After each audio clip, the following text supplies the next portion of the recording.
Hi, everyone, and welcome back to Health First. Today I'm here with Miss Khan, who is a mental health counselor at Psychotherapy. Hi, how are you? I'm doing great, Emily. How are you? I'm great. Thank you for joining me here today. I would like to start off by asking what influenced you to pursue a career involving mental health? Great question. I actually get asked this a lot, and it's different parts of it, and I've discovered it along the way. So it's not something that kind of just came at me. So, I remember being very young and probably about 11, 12, and thinking about like what are people thinking and what's going on in their mind. And I've also seen a lot of trauma at a young age, whether it was within my own home or outside, and in others. So that was one thing. And then I started pursuing the medical field because I think that's what my parents had wanted. Really, they wanted me to just kind of get married, and that was, in my culture, that's the what a woman should do. And so I thought, okay, well, if I want to be in school, I have to be in it for something that's worth it for my parents, but also gratifying to me. So I always knew I wanted to help people. So I said that, okay, I'll do it. I'll do physician assistant and things like that. I got into the program and all this stuff, but a year later I was like, oh my gosh, this is too much. That's a little bit of my personal story. And then once I tried it for a year and I was like, okay, this isn't it. Let me refigure it out, rethink it. And then I realized, well, when I was younger, I really did like to know about people. So why not just do that? And then ever since then, and that was sophomore year in college. And after that, it was straight mental health psychology. So that's kind of how it went and came about. Yeah, that's great. Can you tell me a little about your profession and what patient population you're working with? I work with all different types of people, all genders, culture, and any type of demography, socioeconomic status, and different types of not mental health issues. I would like to say whatever mental state somebody is in. Um, so children, adults, professionals, everything, everyone. Mhm. That's amazing. And can you tell me a little more about what you do?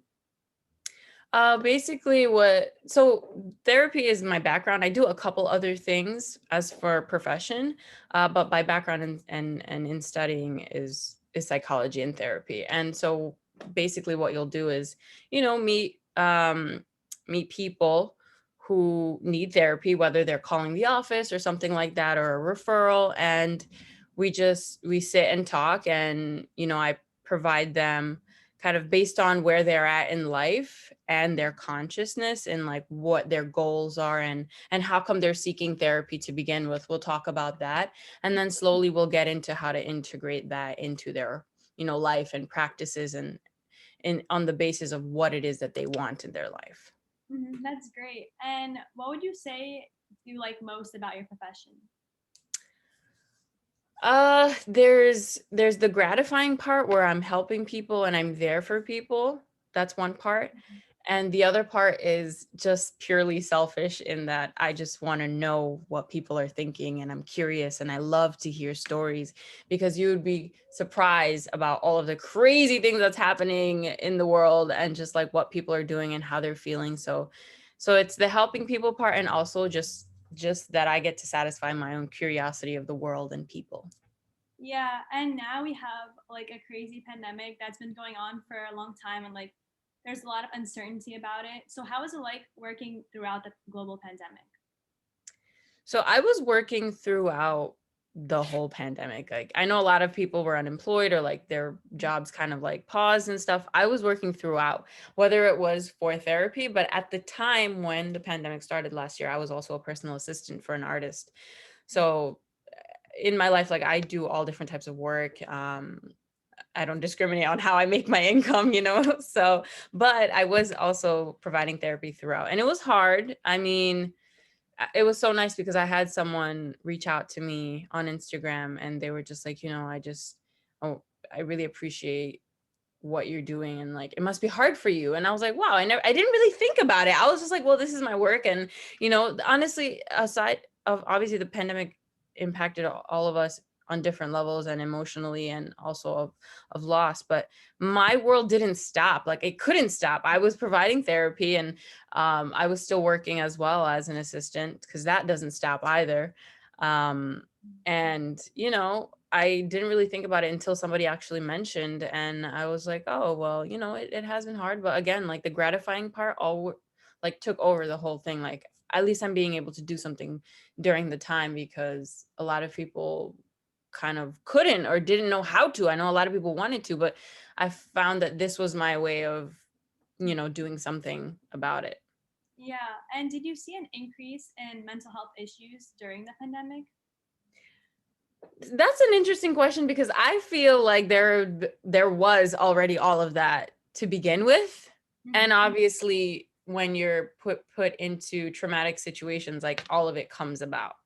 So I think that personally, I think all of these issues were already there, but now people were talking about it more, also looking for help more, because now it's just like you're stuck in a home, especially if you're in like an abusive home, you just don't know what to do anymore. Whereas before you could leave or you could go to work or whatever, and at that point you couldn't. So I believe that all of the things that were bothering us, and a lot of what was going on is people rethinking their purpose, trying to find out what they want to do. Like all of that was there. I believe it was just, lingering. And then the pandemic kind of like brought that out.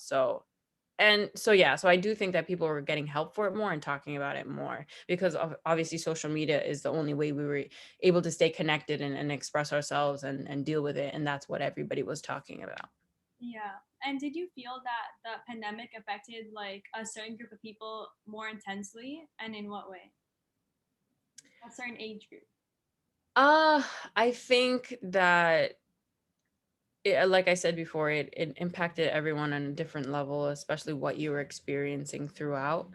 In terms of age, I think maybe elderly people were a little bit more fearful, because uh, the effects were higher and they were at a risk and they already had health issues. That might have been it, but I also think that it affected everyone in their life differently on different levels and different ways, especially if you're, having losses in the family and things like that. So everyone got affected in a different way. Mhm. So yeah. Mhm.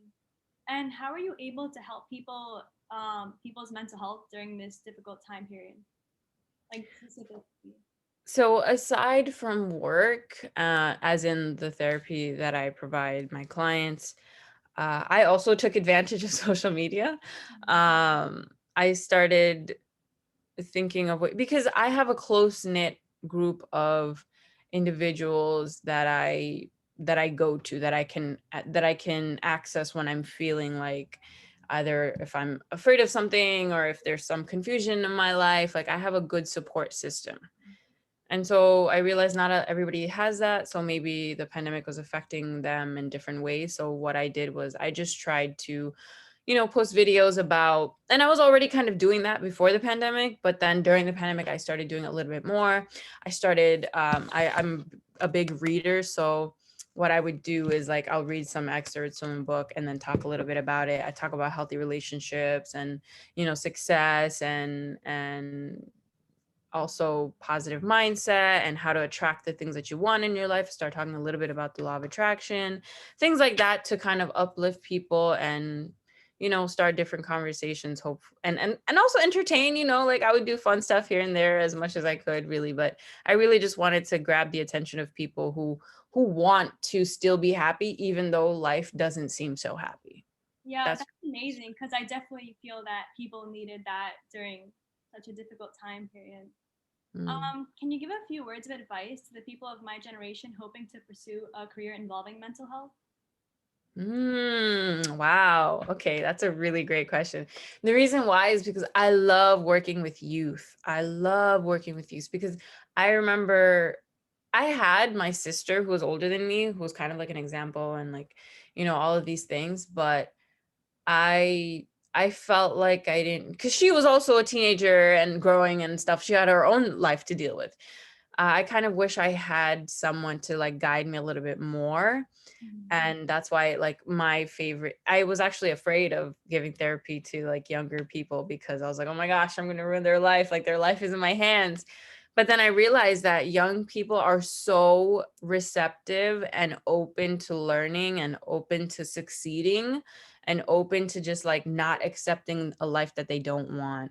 Mhm. So, whoever, if you're on the path to learning mental health and being a part of that field, I think it's really important to make sure that you yourself are taking care of yourself, knowing who you are, knowing what you want, knowing why you want it, because that's the only thing that will make you go do the things you want to do, and what kind of impact you want to have, the kind of people you want to work with. Also, keep in mind the kind of lifestyle you want, because I didn't really think about that. Like, I didn't think about, because yeah, you could pursue this field, but don't limit yourself. Like, what else do you want? I think if I'm talking to anyone young in there, in that, I would say this to anybody, to be honest, but also just to the youth, in that, make sure you're taking care of yourself. If mental health is what you want to pursue, know that you're doing something really, really great, even if people put it down, because my parents didn't even want me to become a mental health counselor.